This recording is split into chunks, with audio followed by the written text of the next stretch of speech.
কোরআন আমাকে বারবার ডাক দিয়ে বলে ওয়াতুল্লিম বাদা যালিকা সানিম। আল্লাহ পাক জানিয়েছেন এই পৃথিবীতে কোরআনের ডাইরেক্ট ইনডাইরেক্ট যারা বিরোধী আছে তাদের 9টা গুণ আয়াতের পরবর্তীতে আছে। তাদের চরিত্রের ভেতরে 9টা গুণ পাওয়া যায়। এক নম্বরে আপনি যখন দেখবেন কোরআনের বিরুদ্ধে ডাইরেক্ট হোক ইনডাইরেক্ট হোক কেউ যদি অবস্থান নেয়, ওটা সানিম, বদমেজাজি, ওটা যার সন্তান। নারে তাকবীর, লিল্লাহি তাকবীর। আল কোরআনের আলো ঘরে ঘরে জালো। নারে তাকবীর। এ পর্যায়ে আমাদের মাহফিলের প্রধান আকর্ষণ আন্তর্জাতিক খ্যাতি সম্পন্ন মুফাসসিরে কোরআন হযরত মাওলানা মুফতি আমির হামজা আমাদের মাঝে বক্তব্য নিয়ে আসতেছেন। হযরত মাওলানা মুফতি আমির হামজা কুষ্টিয়া। আমি হযরতকে বক্তব্য রাখার জন্য বিশেষভাবে আহ্বান করছি।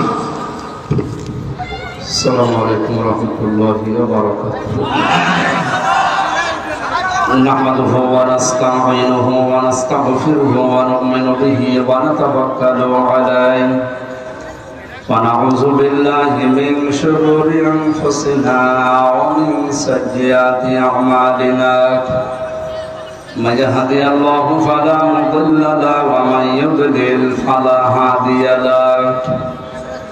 ওয়া নাশহাদু আন লা ইলাহা ইল্লাল্লাহু ওয়াহদাহু লা শারীকা লাহু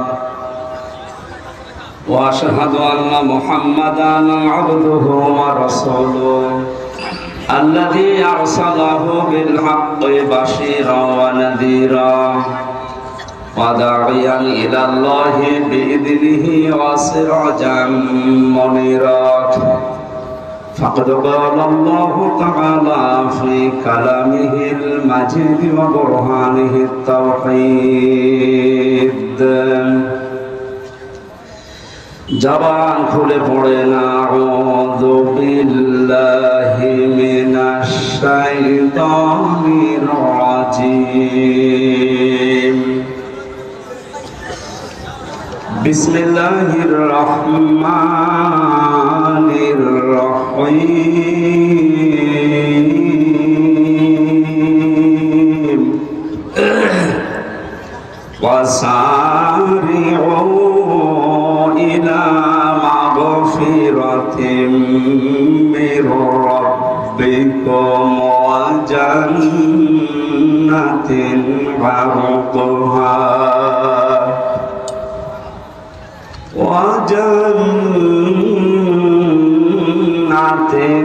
عرضها السماوات والأرض أعدت للمتقين الذين ينفقون في السراء والضراء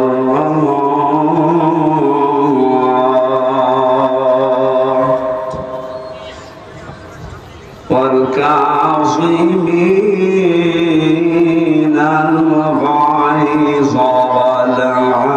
والعافين عن الناس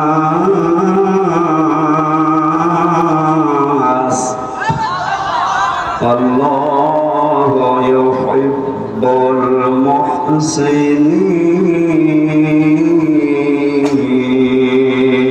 المحسنين صدقت يا ربنا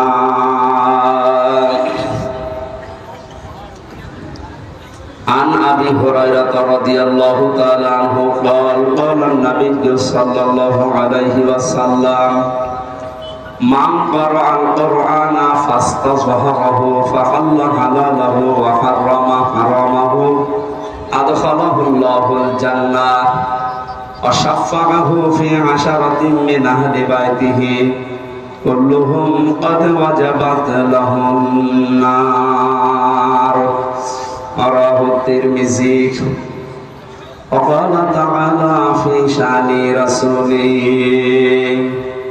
وما زادهم إلا إيمانا وتسليما اللهم صل على محمد وعلى آل محمد سلام কথা বলেন কোন করে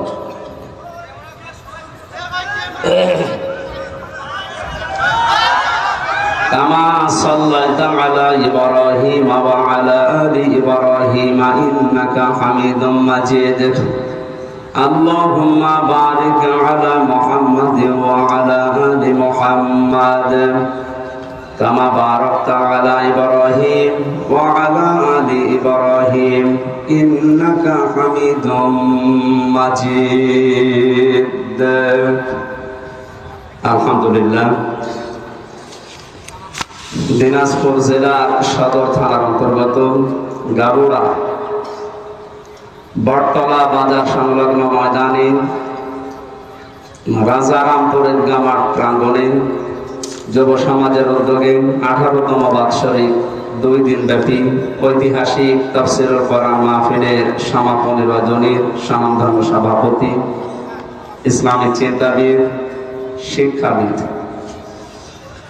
জনাব মাওলানা মতিউর রহমান কাসেমি হাজার আলেমের উস্তাদ ওয়ারফা'না লাকা যিকরা মাহফিলের প্রধান অতিথি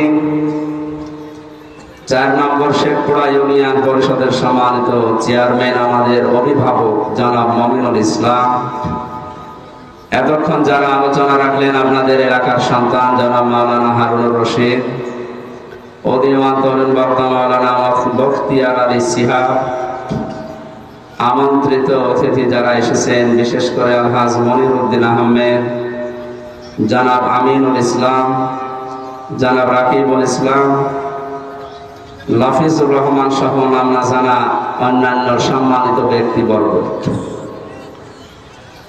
মঞ্চে বসা ওলামায়ে কেরাম সামনে বসা মুসলমান ভাইরা পর্দার আড়ালে সম্মানিতা মা এবং বোনেরা প্রশাসনের ভাইরা প্রাণ প্রিয় দিনাজপুরবাসী দল মত নির্বিশেষে কোরআনে কারিমের এই অনুষ্ঠানে যারা হাজির হয়েছি খুশি হয়ে বলছে আলহামদুলিল্লাহ এ কোরআন এমন এক সম্পদ ইন্নাল্লাযী লাইসা ফি জাওফিহি শাইউম মিনাল কোরআনি কাল বাইতিল খারিব নবীজি বলেন যার অন্তরে কোরআন নেই ওটা উজাড় গৃহ তার মানে ওটা মানুষের অন্তর বলা যায় না শয়তানের ঘর এজন্য আমরা এই ময়দান থেকে আজকে 96% মুসলমানের দেশে আহ্বান জানাবো যারা শিক্ষা ব্যবস্থায় আছে 1 থেকে মাস্টার্স পর্যন্ত 100 মার্কের কোরআনে কারীম কম্পালসারি করতে হবে যেহেতু সভাপতি একজন আলেম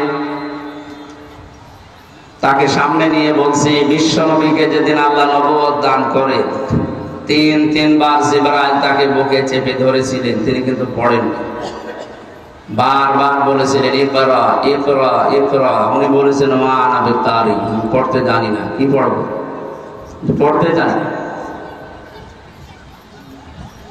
যখনই ফেরেশতা জিবরাইল বলেছেন ইকরা বিসমি রাব্বিকাল্লাযী খালাক একটা আয়াত না পরপর 5টা আয়াত তেলাওয়াত করেছিলেন মুহাম্মদুর রাসূলুল্লাহ সাল্লাল্লাহু আলাইহি ওয়াসাল্লাম জিবরাইলের সাথে একাধারে তিনি 5টা আয়াত পড়েছিলেন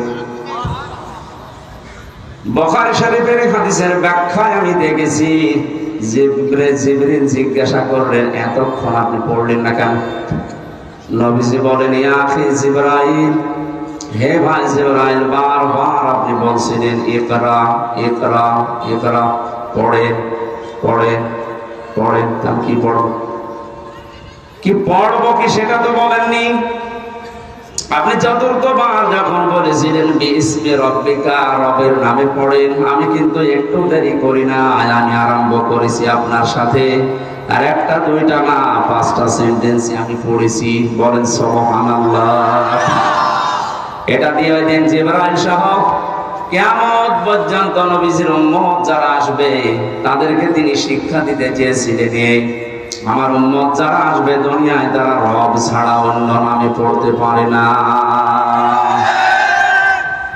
রবের নাম বাদ দিয়ে যদি অন্য নামে পড়ে কেউ, পড়া হবে না তা না, কিন্তু পড়ায় মানুষের মতো মানুষ হওয়া সম্ভব না। আমি এই চোখে দেখেছি, বিশ্ববিদ্যালয়ে ক্লাস চলছে, শিক্ষককে ছাত্র জুতা দিয়ে পিটাচ্ছে, বলছে শালা তোরে মেরে ফেলবো। শিক্ষক হাত জোড় করে বলছে, বাবা আমার ছেড়ে দিয়ে জীবনে আর ক্লাসে আসবো না। না, তোরে আমি মেরে ফেলবো। এটা ছাত্র, এটা কি কথা বলেন? সিস্টেম অপর পৃষ্ঠায় দেখুন, চোখে আমি এইটাও দেখেছি, কোরআনে কারীম আমার সামনে শিক্ষক ওযু করছে, ছাত্র পায়ে পানি ঢেলে দিচ্ছে। শুধু পায়ে পানি ঢেলে দিয়ে হয়নি, নিজের হাত দিয়ে পরিষ্কার করে দিচ্ছে। ছাত্র মাস্টার্স করে নাই, কেবল 4-5 দিন ভর্তি হয়েছে, আলিফ বা তা আসা পর্যন্ত জানি, কোরআনের স্পর্শ এখনো পাইনি। শুধু আল্লাহর পরিচয়, আউযু বিল্লাহি মিনাশ শাইতানির রাজিম, বিসমিল্লাহির রহমানির রহিম পড়ার পরে আলিফ বা তা সা এগুলো কেবল পড়ছিল। এর ভেতরে আমার আল্লাহ কি মনুষ্যত্ব দিয়েছে কোরআনে কারীমের ইজ্জতের কারণে। ইয়ারফাউল্লাহুল্লাযীনা আমানু মিনকুম ওয়াল্লাযীনা উতুল ইলমা দারাজাত ইলা আখিরি আয়াত। সূরা মুজাদালার 11 নম্বর আয়াতে আল্লাহ জানিয়েছেন তাদের মর্যাদা আল্লাহ বৃদ্ধি করতেই থাকে। ইয়ারফা এটা মুজারে, বর্তমান ভবিষ্যৎ, প্রেজেন্ট ফিউচার। আল্লাহ পাক নিজে এখানে কাজ করছেন, নিজে ফাইল। ইয়ারফাউল্লাহুল্লাযীনা আমানু মিনকুম, তোমাদের ভেতরে যারা ঈমান আনবে, ওয়াল্লাযীনা উতুল ইলমা দারাজাত, আর যারা দুনিয়াতে ইলম অর্জন করবে তাদের মর্যাদা দিনের পর দিন আল্লাহ বাড়াতেই থাকবে। আমার বন্ধুরা, বাস্তবতা এটা আমরা দেখেছি। পৃথিবীতে শিক্ষিত মানুষ যারা দাবি করে, এরা যত মুরব্বী হয়ে যায়, বয়স যত বেড়ে যায়, এই মানুষগুলোর মর্যাদা তাদের পরিবারস্থ লোক থেকে দুনিয়ার মানুষের কাছে তত কমতে আরম্ভ করে। এর বাস্তব প্রমাণ সাবেক অর্থমন্ত্রী মরহুম আবুল মাল আব্দুল মুহিত। শিক্ষা দীক্ষা, টাকা পয়সা, প্রভাব প্রতিপত্তি, ক্ষমতা কম ছিল আপনার চাইতে, তা না। 53 বছরের ভেতরে যে আপনারা এবার অর্থমন্ত্রী পেয়েছেন, আর এতদিন পর্যন্ত চট্টগ্রাম, সিলেট, ঢাকা, ওই সমস্ত অঞ্চলগুলো বাংলাদেশ নিয়ন্ত্রণ করত। এত প্রভাব থাকার পরও দিন যত গেছে, মানুষের মর্যাদা আমার আল্লাহ পৃথিবীর কাছে কমিয়ে দিয়েছে। এমন কমিয়েছে, সন্তান পর্যন্ত অনেককে বাড়িতে রাখতে চায় না। কয়েকদিন ধরে আপনারা কিছুদিন আগে দেখতেছেন ফেসবুকে একটা ভিডিও খুব ভাইরাল হয়েছিল। 4টা ছেলে 2টা মেয়ে, 6 ভাই বোন মিলে পিতার সম্পদ গুলো সব নিজের নামে লিখে নিয়ে বাবাকে রাস্তায় ছেড়ে দিয়েছে। সুবহানাল্লাহ বলছে না, শুধু নাউজুবিল্লাহ বললে হচ্ছে না, এখানে আলহামদুলিল্লাহ বলা দরকার। এ লোকটাকে 95 বছর বয়সে 6 ভাই বোন মিলে রাস্তায় এমনিতে ছেড়ে যায়নি, কারণ বেটা সারা জীবনে এই 6টা ছেলে মেয়েকে অনার্স মাস্টার্স করিয়েছে, কিন্তু আল্লাহর পরে যে তার স্থান সেইটা জানায়নি। এটা জানানোর জন্য সে জায়গাগুলো দরকার, সেখানে সে ঘৃণা করত, সে দিত না। এই জন্য তার কপালে কি জুটেছে দেখেন। শুধু তার কপাল না, এই ভিডিওটা দেখার পরে আমার মনে হচ্ছে বাংলাদেশে আজ অনেক মুরব্বীর কপালে এইটাই জুটবে। কারণ বৃদ্ধাশ্রম গুলো খোঁজ নিয়ে দেখেন, কোন আলেমের মা বাবা আছে কিনা, কোরআন যারা জানে বসে পড়ে তাদের মা বাবা ওখানে আমি পাইনি। আমি যতগুলো বৃদ্ধাশ্রমে ঘুরে ঘুরে দেখেছি, আমার এই ছোট জীবনে প্রায় 25টার উপরে বৃদ্ধাশ্রম দেখলাম। সেই রাঙ্গামাটির লংগদু থানা থেকে শুরু করে বাংলার বিভিন্ন প্রান্তে কোন জায়গায় কোন আলেমের মা বাবা বৃদ্ধাশ্রমে পড়ে কাঁদতেছে আমি পাইনি। কারণ আলেমরা জানি আমার আল্লাহর পরে এই মুরব্বীর স্থান আমার কাছে। নিজে খেতে না পারলেও দরকার হয় ভিক্ষা করে এনে খাওয়াবে। অথচ ওই 6টা ছেলে মেয়ের ভেতরে আল্লাহর পরে মা বাবার স্থানে জ্ঞান কোনোদিনও মুরব্বী দেয়নি। তো জানবে কি করে? এই জন্য কায়দা কৌশল করে ফাঁকি দিয়ে মা বাবার সম্পদ গুলো নিজেদের নামে 6 জন লিখে নিয়ে মুরব্বীর ছেড়ে দিয়েছে। এবার দাও, এটা ছেড়ে দেওয়ার পেছনে যে কয়টা কারণ তার অন্যতম হচ্ছে এই 6 ছেলে মেয়ের স্বামী আর তাদের বউগুলো এই মুরব্বীকে এখন তারা বোঝা মনে করে। এই কথা বলে না কেন? যাদের সাথে বিয়ে দিয়েছিল এইগুলো এবং ওই মেয়েগুলো ওই জামাইগুলো যদি সত্যিই কোরআনে কারিমের জ্ঞানী হতো, এই মুরব্বীকে রাস্তায় ছেড়ে দেওয়া না, 6 ভাই বোন মিলে আমার মনে হয় মিনি জান্নাতের ভেতরে রেখে দিত। সবগুলো হায়ার এডুকেটেড, সব অনার্স মাস্টার্স করা, তো তাদের ভেতরে এইটা নেই যে বিরুদ্ধে নারাজ হয়ে গেলে আল্লাহর আরশ নারাজ হয়ে যাবে, এটাও জানি না। এই শিক্ষা তাকে দেওয়া হয়নি।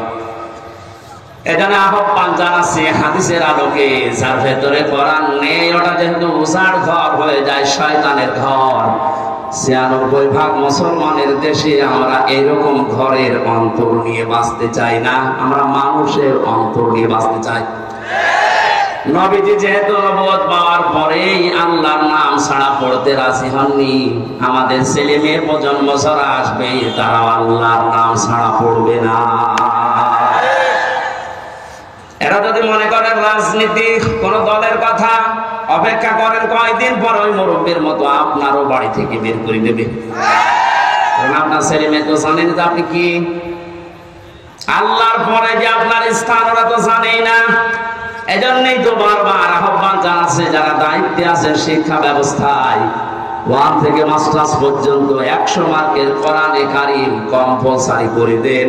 জীবনে এ দেশে আর কোনোদিন কিয়ামতের আগে বৃদ্ধাশ্রম তৈরি হবে না। বৃদ্ধাশ্রম তৈরি করা হারাম, হারাম। কি বলেন? প্রকাশ্য হারাম কাজ এটা। কোরআনে যত ব্যাখ্যামূলক শব্দ আমি পেয়েছি, সবচাইতে বেশি শব্দ পেয়েছি মার বাবার নামে। কোন জায়গায় 3টা, 5টা, 7টা, 9টা, 11টা, 13টা, 17টা, 22টা। এত ব্যাখ্যা দুনিয়ায় কারো নামে আমি কোরআনে পাইনি। আল্লাহ রাব্বুল আলামিন বলেন আখফিদ লাহুমা জানাহাদ-দুল্লি মিনার রাহমাহ ওয়া কুর রাব্বিরহামহুমা কামা রাব্বায়ানি সাগীরা। আলেম যারা আছেন তাদেরকে বলছে এবার সারা জীবনে আয়াতটা জন্মের পর থেকে আমরা অনেকে পড়েছি, এর ভেতরে একটা গোপন রহস্য আছে। আমার আল্লাহ কি সেট করেছেন তাকান্ত ব্যাখ্যায়। আল্লাহ পাক বলেন আখফিদ, খফজ মানে ডাউন করার পরে ফল করে দেওয়া। পৃথিবীর সন্তানদেরকে আমার আল্লাহ যেন নিজে চোখে আঙ্গুল দিয়ে হাত ধরে বলতেছে, হে পৃথিবীর সন্তানেরা ডাউন করে দে, এরপরে ফল কর। কে ডাউন করার পরে ফল করবে? জানাহা জল্লে, জানাহুন মানে ডানা, জানাহুন মানে বলো না কেন? আমার প্রশ্ন, পৃথিবীর কোন মানুষের ডানা আছে? আছে? নেই। ডানা তো পাখির হয়, ডানা তো এরোপ্লেনের হয়, ডানা তো হেলিকপ্টারের হয়, মানুষের তো কোনো ডানা হয় না। তাহলে আয়াতটা মিথ্যা। বসো বসো বসো, পরে দেবো।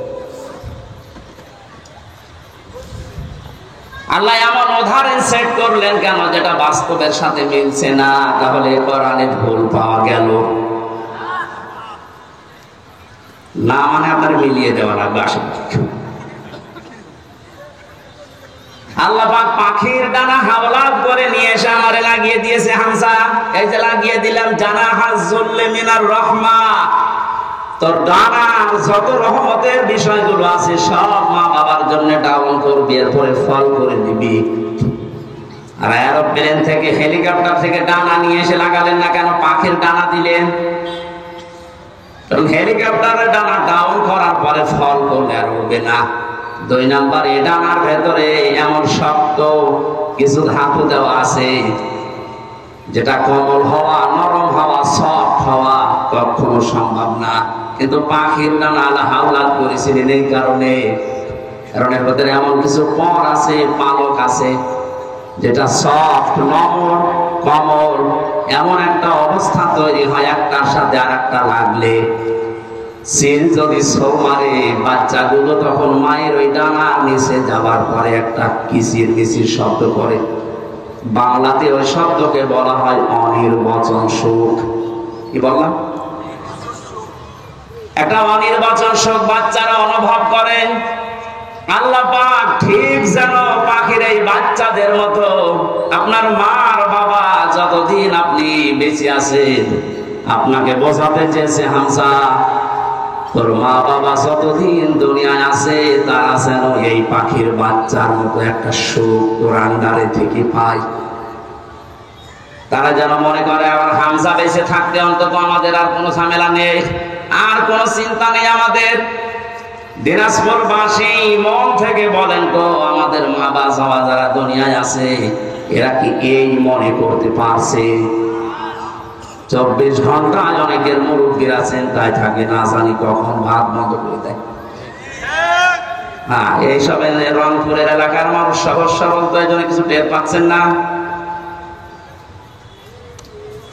এই সহজ সরল মানুষগুলো মা বাবাকে খুব ভালোভাবে আদর যত্ন করে, এই জন্য আপনারা বুঝলেন না। এটা যদি আমি কক্সবাজারে বলতাম ওরা টের পেত। এত সম্মান, এত মর্যাদা, এত কিছু আল্লাহ দুনিয়াতে দিয়েছেন এই দুইজনের ব্যাপারে। নিজের ইবাদতের পরে নবীর নাম দেননি, আল্লাহ বলেছেন মার বাবার নাম। অকবা রাব্বুকা আল্লা তা'বুদু ইল্লা ইয়্যাহু ওয়া বিল ওয়ালিদাইনি ইহসানা। আল্লাহ পাক বলেন, আমি ফায়সালা করে দিয়েছি, সিদ্ধান্ত নিয়ে ফেলেছি, রায় দিয়েছি। আমি আল্লাহর রায়কে, আমি আল্লাহ ছাড়া কারো ইবাদত করা যাবে না। পৃথিবীতে যাদের মা বাবা আছে তারা যেন তাদের সেবা করে, তাদের পেছনে খরচ করে, তাদের প্রতি ইহসান করে। এটা আমি বানালাম। বলেন আপনি ইহসান করবেন কি করে? তার একটা একটা করে আল্লাহ 5টা ব্যাখ্যা দিয়েছেন। আপনি কোরআন খোলেন তো পুরাটা, পৃথিবীর কোন মানুষের ব্যাপারে এত ব্যাখ্যামূলক শব্দ আপনি পান কিনা? পাবেন না আপনি। অথচ দুইজনের নাম এত বেশি আল্লাহ ব্যাখ্যা দিয়েছেন, সেই দুইজনের পরিচয় ওই 6 ছেলে মেয়ে জানে না। এই জন্য 95 বছর বয়সের মুরব্বীকে বাড়ি থেকে রাস্তায় বের করে দিয়েছে, যান আপনারা দরকার নেই। ও কয়েকদিন পরে পড়ে মরবে, ডেনে পড়ে থাকবে, কুকুরে শ্রীগালে ছিঁড়ে ছিঁড়ে খাবে। এক কথা বলে না কেন? অথচ 6টা ছেলে মেয়ে, তাকান সব বিশ্ববিদ্যালয় থেকে মাস্টার্স করা। আমি বলছি না আপনার ছেলে মেয়েকে মাস্টার্স করাবেন না, তা না, অবশ্যই করান, কিন্তু তাকে 3টা বছর কোরআনে কারিম দিন। মাহফিলের সভাপতি যেখানে আছে, এইরকম জায়গা যেখানে পান 3টা বছর তাকে পড়ান। আমি কোরআন গ্যারান্টি দিয়ে দিলাম, আল্লাহর কসম জীবনেও কোনোদিন আপনার সামনে নেশা করার সাহস পাবে না। 2 নম্বরে কোনোদিন আপনার মর্যাদা হানি করতে দেবে না। রাঙ্গামাটির লংগদু থেকে আসার সময় দেখি এক মুরব্বী কাঁদতেছে, বৃদ্ধাশ্রমে মুরব্বী মানুষ, প্রায় 80 বছরের উপরে বয়স। আমার নিয়ে গেল কমিটি, বলছে হুজুর দেখেন, যে দেখি সন্তানটা পাশে বসে আছে, উনি কলেজের অধ্যাপক, চট্টগ্রাম বিশ্ববিদ্যালয় থেকে অনার্স মাস্টার্স করিয়ে এসে কোন কলেজে যেন অধ্যাপনা করছেন। আজ 1 মাসের বেশি হয়ে গেল এই মাকে রেখে গেছে বৃদ্ধাশ্রমে। 1 মাস মরে পরে যেহেতু টাকা দেওয়া লাগে, আজকে এসেছে টাকা দেওয়ার জন্যে। মা ছেলেকে ডাক দিয়ে বলছে, বাবা আমি যখন মারা যাব তখন আমার মাথার উপরে এই ফ্যানটা এটা পাল্টিয়ে নতুন ফ্যান লাগিয়ে দিবি। ছেলে বলছে, মা তুমি তো মরিয়ে যাবে, তখন আবার ফ্যান কি হবে? মা বলছে, লাগবে, কারণ একটা মাস এখানে আমি আছি, ফ্যানটা ঘরে না। কর্তৃপক্ষকে বারবার আমি বলেছিলাম, কিন্তু ওরা কথা আমার শোনে না, কারণ তুই তো টাকা দিয়ে যাস নাই। এক মাস পরে আজকে ওরা খবর দিয়ে তোকে নিয়ে এসেছে। বাস্তবতা আমি যেটা দেখলাম, আমার তো মনে হচ্ছে আমি মারা যাওয়ার পরে তোর যখন এই বয়স হবে, তোর ছেলে মেয়ে মিলে তোর ওইখানে দিয়ে যাবে। তোর তো আবার ফ্যান ছাড়া ঘুম হয় না, ছোটবেলা থেকে তোকে বাতাস দেওয়া ছাড়া আমি ঘুম পাড়াতে পারি না। তোর কষ্ট হবে রে বাবা, তুই আগে থেকেই ব্যবস্থা করে যা, আমি মারা যাওয়ার পরে তুই ফ্যানটা পাল্টিয়ে দিবি। দেখলাম ওর সামনে হাতের উপরে মা মারা গেল। হাও হাও করে কেঁদে বলছো, হুজুর এ দোষ শুধু আমার একা নাই, দোষ আমার বউ। আমার দুইটা ছেলে মেয়ে আছে, তাদের মুখের দিকে তাকে আমি তালাকও দিতে পারি না। শেষ পর্যন্ত বউ আমারে বারবার এ তাড়না দিয়েছে, বুড়ি বাড়ি থাকলে তোমার ভাত আমি খাবো না। আমি তো সংসারটা ভাঙতে পারলাম না। মাকে এই বৃদ্ধাশ্রমে শেষ পর্যন্ত রেখে গিয়েছিলাম। বাবা আমার 10-12 বছর আগেই মারা গেছে। বহু কষ্ট স্বীকার করেছিল মা আমার জন্যে, প্রতিদান আমি দিতে পারলাম না। আজকে আমার হাতের উপরেই মারা গেল।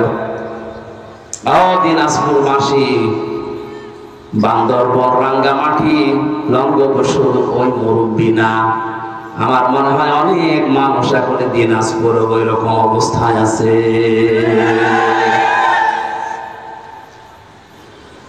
আমি যেটা বোঝানোর জন্য পর্যন্ত এসেছিলাম, ছেলে হোক মেয়ে হোক, আগে 3টা বছর তাকে কোরআনের সাথে পরিচয় করান। ওর অন্তরটা মানুষের অন্তর হবে, উজাড় গৃহ শয়তানের ঘর হবে না। তখন আপনি কি ও বুঝবে যে আল্লাহর পরে আপনার স্থান, তামাম দুনিয়া একদিকে চলে গেল, আপনাকেও ছাড়বে না। এই জন্য দায়িত্বে যারা আছেন আমি আবার আহ্বান জানাচ্ছি, শুধু আমরা একা মরবো না, একা ঝামেলায় পড়বো না, আপনিও ঝামেলায় পড়বেন। কোরআনে কারীমকে এখন কম্পালসারি করেন, আপনিও বাঁচবেন, আমরাও বাঁচতে পারবো। কথা বলেন ঠিক কিনা? যে কোরআন না থাকলে মানুষের হৃদয় আর হৃদয় থাকে না, শয়তানের ঘর হয়ে যায়, উজাড় গৃহ হয়ে যায়। সেখান থেকে বাঁচাতে আজকের এই যুব সমাজ কোরআন কিছু না কিছু হলেও আমাদের অন্তরে যেন প্রবেশ করে। আয়োজনে যারা আঞ্জাম দিয়েছে, আমরা খুশি হয়ে ধন্যবাদ দিয়ে বলছি আলহামদুলিল্লাহ।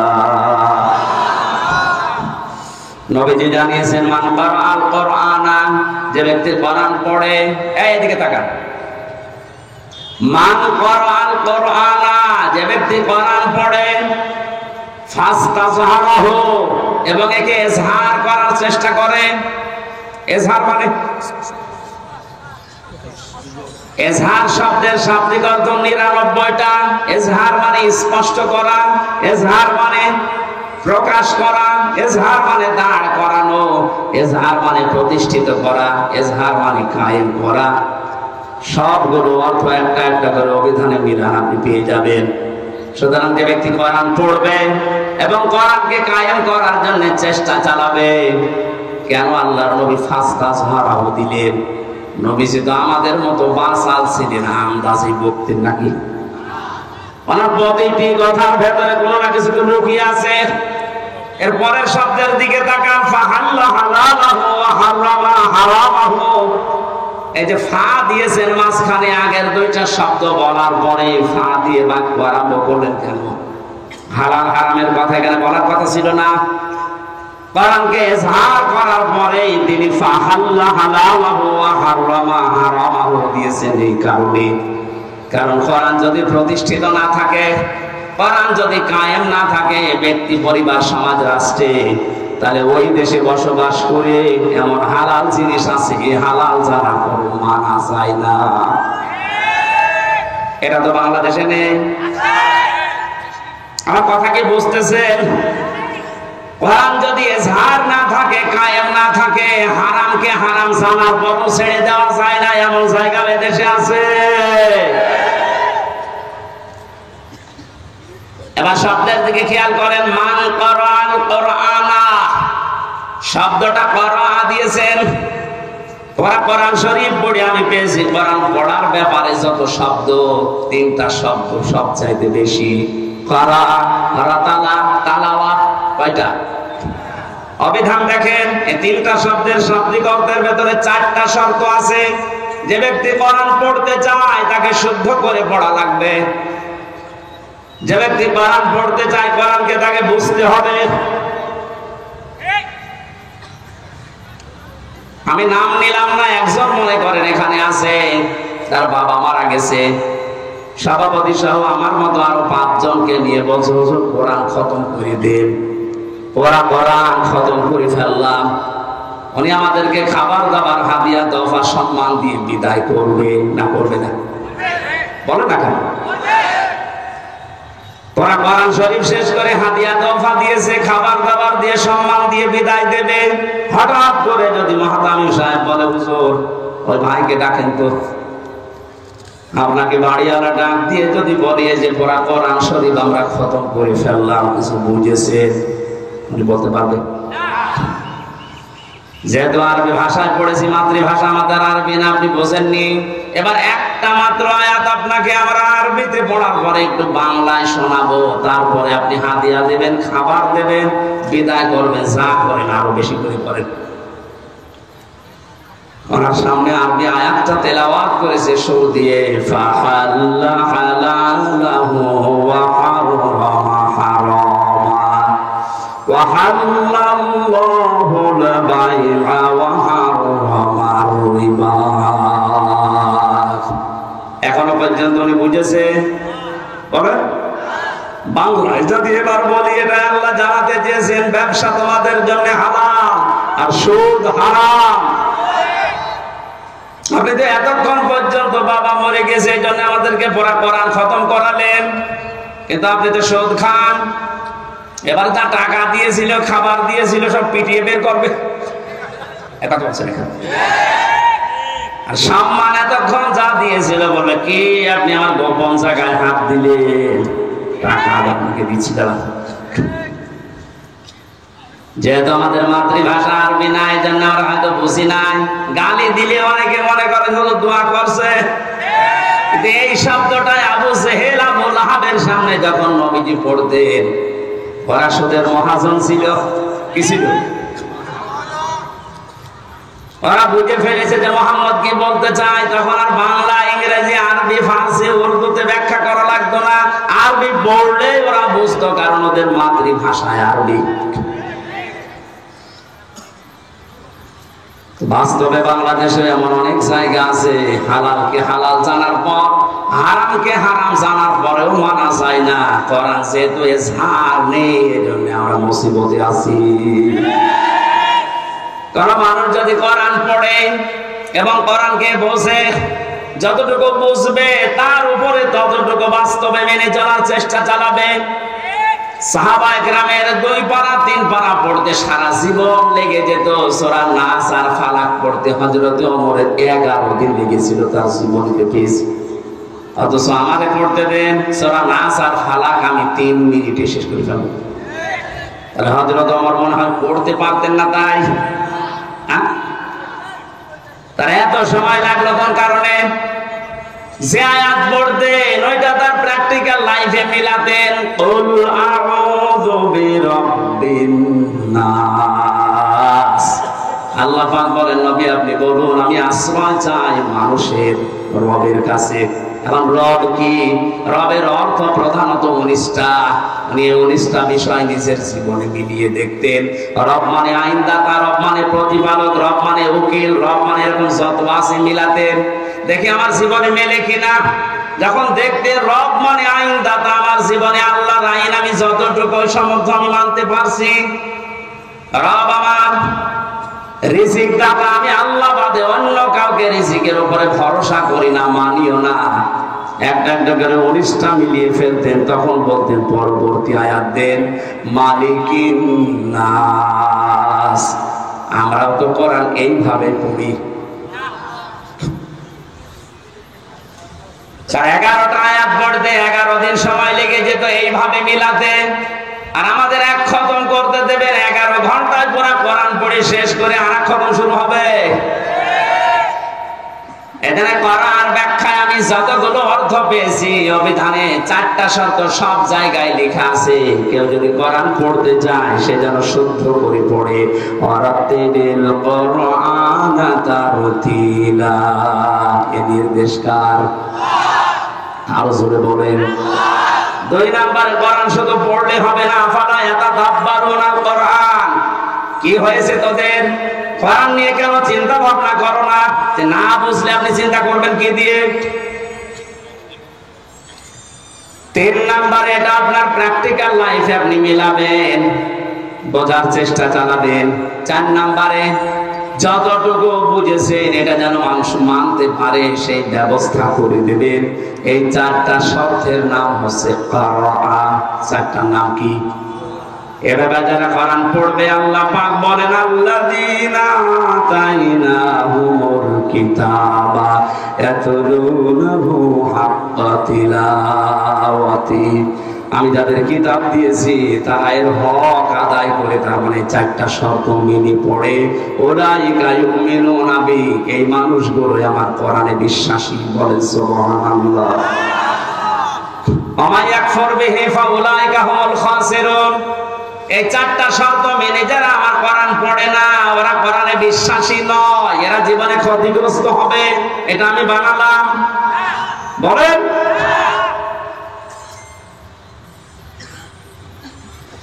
কুষ্টিয়া বিশ্ববিদ্যালয়ে প্রথম যখন ফার্স্ট ইয়ারে 10 সালে ভর্তি হয়, ওই সময় কুষ্টিয়ার মডেল থানার ওসি আসাদুজ্জামান আমাকে বলেছিল, হুজুর আমার পড়ান। কি কোরআন তো আপনি ভালো পড়তে পারছেন না? ওনার প্রথম বললাম সূরা ফাতিহা পড়ে শোনান তো, একেবারে গ্রামার যা আছে সব আমার প্রায় আয়াত আছে, সুন্দর করে তেলাওয়াত করে আমারে শুনিয়েছে। বললাম আপনারে পড়াবো কি? পড়াতে হচ্ছে। উনি আমারে বলছে না, আপনি যেভাবে আরবি পড়লে অর্থ বোঝেন, আমার ওই কায়দা করে দিন। ওই কায়দা করতে কি 2 দিনে হবে? যতদিন লাগে আমি ওইটা পড়তে চাই। আমি যেমন ইংরেজি পড়লেই বুঝি যে কি বললাম, আরবি পড়লেই যেন আমি বুঝতে পারি যে আমি কি বললাম, ওটা যেন অর্থ করা না লাগে। 1 বছর উনি ওখানে ছিল, পুরাটা বছর ওনার পেছনে শ্রম দিয়ে অন্তত কিছু না হলেও কিছু অঙ্ক উপরে তুলেছিলাম। একদিন এক লোক টাকা নিয়ে এসেছে আমার কাছে, ওই সময় পড়াচ্ছিলাম। বলছে স্যার আমার এটা নেই না, ওই মালটা ছেড়ে দিন। আমার বছর হুজুর কি করবো? কি করবো মানে আপনারা কোন আয়াত পড়ান? ওই দিন আমার ছিল ঘুষের আয়াত, লা তাকুলু আমওয়ালাকুম বাইনাকুম বিল বাতিল, আয়াত পড়াচ্ছিলাম। আপনারা কেবল পড়ালাম কি? বলছে হ্যাঁ আমি বুঝে ফেলেছি। ওই সময় দেখলাম নিলেও না, লোকটারে গরম দিলে, বেটা আমি কোরআন পড়ে আর তুমি ঘুষ দিচ্ছ। তাড়িয়ে দিয়েছিল ওই সময়, পরে নিয়েছে কিনা আমি জানি না। তো এরকম যদি হাদিয়া মাসে 10টা পায়, ও বেতন নেওয়া লাগে? এখন রিটায়ার করেছে স্যার, দোয়া করে স্যারের জন্য, স্যার যেন যেভাবে ছিল ওই সময় ওটা যেন মরণ পর্যন্ত টিকে থাকতে পারে। বলে না আমি।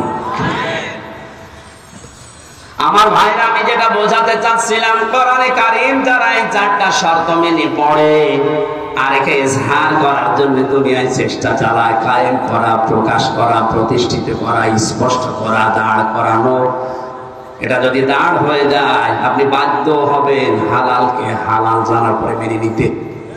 পারবেন না হালালকে হালাল জানার পরে মেনে না নিতে পারবেন না, এ পরিবেশ তৈরি হয়ে যাবে।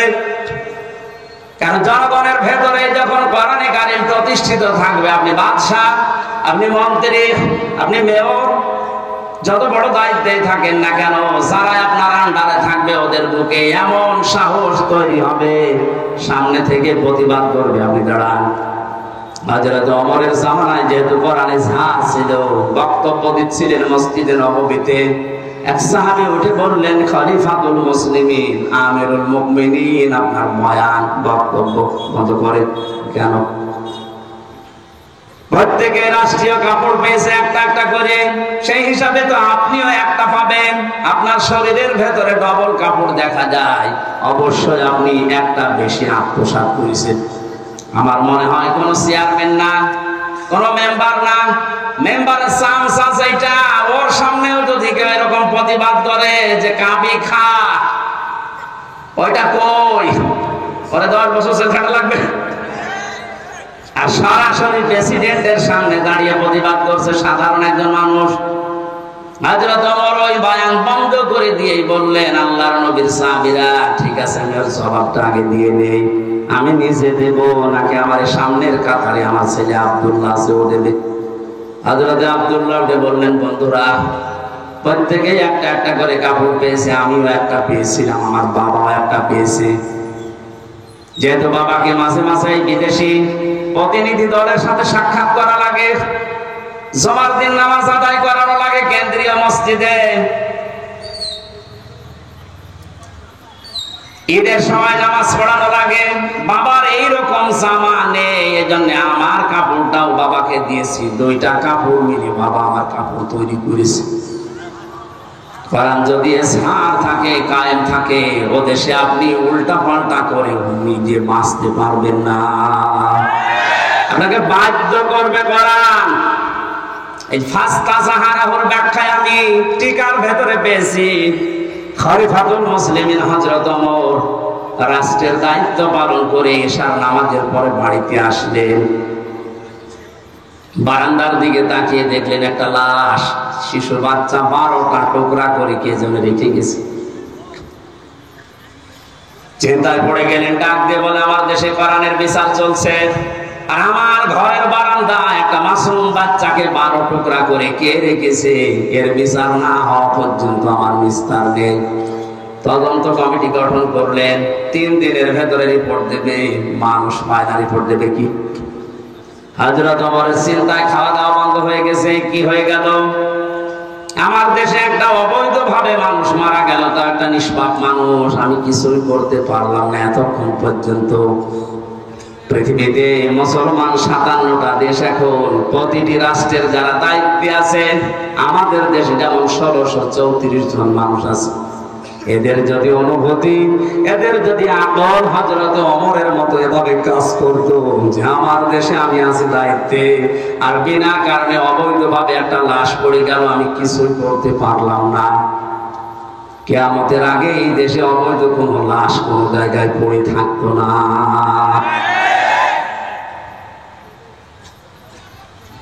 আমার মাথা নষ্ট হয়ে গেছে। কি হয়ে গেল? কিছু পর্যন্ত এখনো আমার কাছে রিপোর্টই আসে না। হঠাৎ করে এক মুরব্বীকে সঙ্গে নিয়ে যুবতী একটা মেয়ে এসেছে, ডাক দিয়ে বলে, খলিফাতুল মুসলিমিন, যে লাশটা আপনার বারান্দা ছিল ওটা আমার নিজের বাচ্চা, আমি ওরে টুকরা টুকরা করেছি। হযরত ওমর ডাক দিয়ে বলে, মেয়ে কি বলো, বুঝে শুনে বলো, পরবর্তীতে কি হবে তুমি জানো? মানুষ হত্যা করার যে বিচার কোরআনে আছে সূরা বাকারায়, আমি নিজেও কোরআনের হাফেজা, আমি নিজে জানি যে বিচার কি হবে। আপনার যা আছে কোরআনে আপনি শুরু করেন না, আমি এমনিতে শুরু করতে পারি না। হযরত ওমর তারপরেও তিনি সব শুনলেন গোড়া থেকে শেষ পর্যন্ত, দেখলেন মেয়েটার কোনো দোষ এখানে নেই, যেহেতু মানুষও নিজে ইচ্ছা করে হত্যা করেছে, এই কারণে তার শাস্তি দেওয়া হবে। আগেরটা আমি বলছি পরে। রায় ঘোষণা হয়ে গেছে সূরা বাকারার 177-78 নম্বর আয়াত অনুযায়ী, কুতিবা আলাইকুমুল কিসাসু ফিল কাতলা, এই আয়াত অনুযায়ী তিনি রায় দিলেন। হঠাৎ করে 3 জন যুবক এসে বলে, খলিফা বিচারের রায়টা একটু থামান, ও দোষ ওই মেয়েটার না, ও দোষ আমাদের। বাবাকে নিয়ে জঙ্গলের পাশে বসবাস করতে মেয়েটা, আমরা 3 জন শিকারে গিয়ে যৌবনের তাড়নায় পড়ে মেয়েটাকে দেখে বাবাকে বেঁধে রেখে ওর সাথে আমরা অন্যায় আচরণ করি, শেষ পর্যন্ত আমাদের কারণে মেয়েটা গর্ভবতী হয়েছে। যদি বিচার করা লাগে তাহলে আমাদের করেন। হযরত ওমর 4 জনকে সামনে নিয়ে ধমক দিলেন, কি 3 দিন কোথায় ছিলে? আমার এত বড় টেনশনের ভেতরে রাখলি কারণ কি? আমি চিন্তায় আমার খাওয়া দাওয়া ঘুম বন্ধ হয়ে গেছে। 3 দিন ভেতরে আসলে না, এখন হঠাৎ করে সব একটা একটা করে বের হচ্ছে। যুবকেরা বলছে, খলিফাতুল মুসলিমিন, আমরা যে সময় অন্যায় করেছিলাম ওই সময় আসতে চেয়েছিলাম, মনে মনে ভাবছিলাম যদি ধরা না পড়ে তাহলে তার অসুবিধা নেই, কিন্তু কোরআনে কারীম আমাদেরকে বাঁচতে দিল না। যেখানে যায় আমাদের কোরআন শান্তিতে থাকতে দেয় না, বারবার পেছনে যেন তাড়া করে বেড়ায় আমাদের বিবেকের উপরে। যেটা করেছো যদি এই গুনার বিচার দুনিয়ায় না হয়, কিয়ামতে আল্লাহ এই পাপের বিচার ডবল করবে। দিনাজপুর মাসে একটা কথা মনে রাখবেন, ইসলামের 500 শরীয়তের যে বিধান আছে, এটা যদি কারো দ্বারা লঙ্ঘন হয়ে যায়, যদি ওই বিচার দুনিয়াতে কোরআন অনুযায়ী আপনি না পান, না করতে পারেন, কিয়ামতের দিন কিন্তু ওই বিচার আল্লাহ ডবল করে করবে। কথা বুঝতেছেন? আমরা আর পারলাম না, কোরআন আমাকে তাড়া দিয়ে এই জায়গায় এনেছে, আপনি বিচার আমাদের করেন, মেয়েটাকে ছেড়ে দেন। হযরত ওমর বললেন না, মেয়েটাকে আমি ছেড়ে দিতে পারতাম, কিন্তু যা বলেছে শেষে এসে সজ্ঞানে স্বেচ্ছায় নিজের বাচ্চাকে নিজে টুকরা টুকরা করেছে। এই কারণে মেয়েটা এবার বলে, খলিফা আপনি যে এতক্ষণ শুনেছেন আমাদের দোষ না, আমার কোনো দোষ আসলে ছিল না, আমি তো নিরীহভাবে বসবাস করছিলাম। যুবকরা যৌবনের তাড়নায় শয়তানের ধোঁকায় পড়ে আমার ইজ্জত সম্মান নষ্ট করেছে। গর্ভবতী হওয়ার পরে বাচ্চাটা দুনিয়ায় এসেছে, মনে করলাম মাসুম বাচ্চা, এর তো দোষ নেই, কিন্তু জন্ম তো ঠিক নেই। আমি কোরআনে কারীমের হাফেজা, আমার পুরা কোরআন আয়াত আছে। কোরআন আমাকে বারবার ডাক দিয়ে বলে, ওয়াতুল্লিম বাদা যালিকা সানিম। আল্লাহ পাক জানিয়েছেন এই পৃথিবীতে কোরআনের ডাইরেক্ট ইনডাইরেক্ট যারা বিরুদ্ধে আছে তাদের 9টা গুণ আয়াতের পরবর্তীতে আছে। তাদের চরিত্রের ভেতরে 9টা গুণ পাওয়া যায়। 1 নম্বরে আপনি যখন দেখবেন কোরআনের বিরুদ্ধে ডাইরেক্ট হোক ইনডাইরেক্ট হোক কেউ যদি অবস্থান নেয়, ওটা সানিম, বদমেজাজি, ওটা যার সন্তান। আমি তো দেখতে পেলাম এর বাবা ঠিক নেই, এর বাবা তো একজন না কয়জন, 3 জন বাবা মিলে ওরে জন্ম দিয়েছে, ওটা যার সন্তান। আমার পেটে এসেছে তাতে কি জন্ম হয়েছে, বড় হওয়ার পরে আমার পেটের সন্তান কোরআনের বিরুদ্ধে অবস্থান নেবে, আমি মা হয়ে দেখবো, তখন তো আমি মুরব্বী হয়ে যাবে, ওরে কিছু বলতেও পারবো না। এই জন্য ছোটবেলায় ওরে বিদায় করে দিলাম যেন আমার পেট থেকে পড়ে কোরআনের বিরুদ্ধে না যায়। আপনি এই কারণে বিচার করেন। আমি ঘটনা বলার উদ্দেশ্য না, ফাস্তা জাহারাহু পড়তে যে আমি পেয়েছিলাম, কোরআন যদি এজহার থাকে, কোরআন যদি কায়েম থাকে, আমরা গুনাহগার, গুনাহ আমরা করবই, কারণ এটা আমাদের অভ্যাস, আমাদের স্বভাব। কিন্তু কোরআন আপনাকে বেঈমান হয়ে মরতে দেবে না। গুনাহ করলেও দুনিয়া থেকে বিদায় নেওয়ার আগে এমন কায়দা, এমন কৌশলে, এমন জায়গায় ফেলবে আপনি যেন নিষ্পাপ হয়ে মারা যেতে পারেন, মরণের পরে পাপের শাস্তি যেন আর পাওয়া না লাগে। এখানে কোরআনে কারীম যদি আমরা ইজহার করার চেষ্টা করি, হালালকে হালাল আমরা মানতে পারবো, হারামকে হারাম জানার পরে আমরা মানতে পারবো।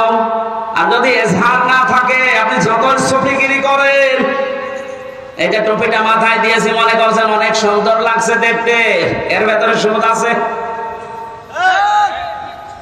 প্রশ্ন আসতে পারে, আপনি 200 টাকা দিয়ে টুপিটা কিনে এনেছেন, আপনার তো সুদের টাকা না। ঠিক আছে, কিন্তু এই টুপিটা যে ফ্যাক্টরিতে তৈরি হয়েছে, ফ্যাক্টরির মালিক লোন নিয়েছে। এক কথা বলছেন, যতদিন পর্যন্ত দেশে যাকাত ভিত্তিক অর্থনীতি কায়েম না হবে, তার মানে কোরআন কায়েম না হবে, ততদিন আপনি ফেরেশতা জিবরাইল যদি দিনাজপুরে বাস করে, ও ডাইরেক্ট ইনডাইরেক্ট সুদখোর।